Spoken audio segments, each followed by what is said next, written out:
May morning. Welcome to today's story, May morning. Mrs. May has something very special planned for the children, a maypole dance to celebrate spring. But what happens when the rain tries to spoil the fun? Let's find out. Mrs. May took the children onto the playing field. "Why are we going outside, Mrs. May?" asked Wilf. There was a tall pole standing in the playing field. It had ribbons hanging down from the top. "What is it, Mrs. May?" asked Chip. "It's a maypole," said Mrs. May. "I'm going to teach you the maypole dance. I want you all to stand in a circle," Mrs. May went on. "Now take hold of a ribbon. Then take 4 steps backwards. The ribbons spread out in a circle of blue, green, red, and yellow colors. "The dance is quite easy, but we'll walk it first," said Mrs. May. She told them to walk in a circle so the ribbons wound round the pole. "Now we'll do it to music," she said. "The pole looks great," said Nadim, "and all we did was walk round it." "In time we will learn how to weave a pattern," smiled Mrs. May. "May Day is a special day," said Mrs. May. "Who can tell me why?" "It celebrates spring," said Wilf. "And better weather," said Chip. "It will be fun to celebrate May Day," said Mrs. May. "We are going to have a school fair. Every class is taking part."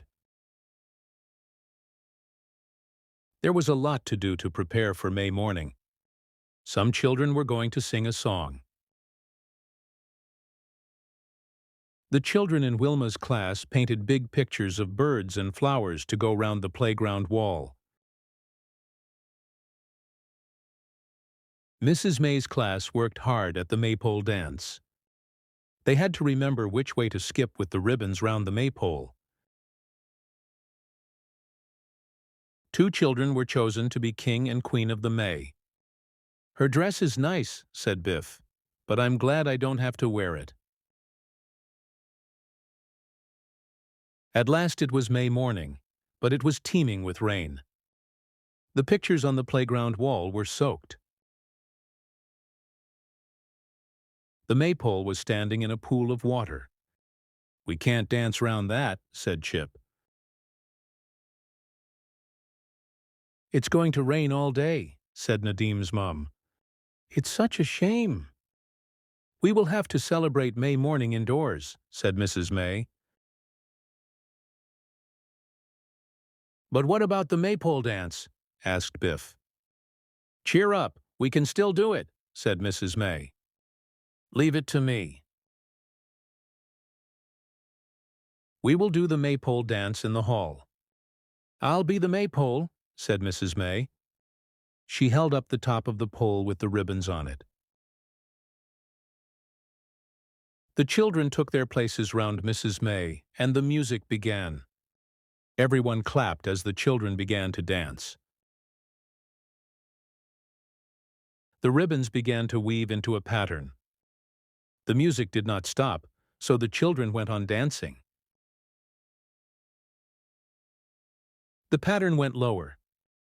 The ribbons wound round the top of Mrs. May's head. Everyone cheered at the end.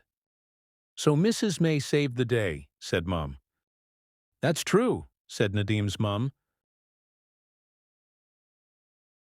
Mum looked for Dad, but he was not in the hall. "Did you see where Dad went?" asked Mum. Dad had gone to get a big bunch of flowers for Mrs. May. "3 cheers for Mrs. Maypole," said Dad. What a lovely ending.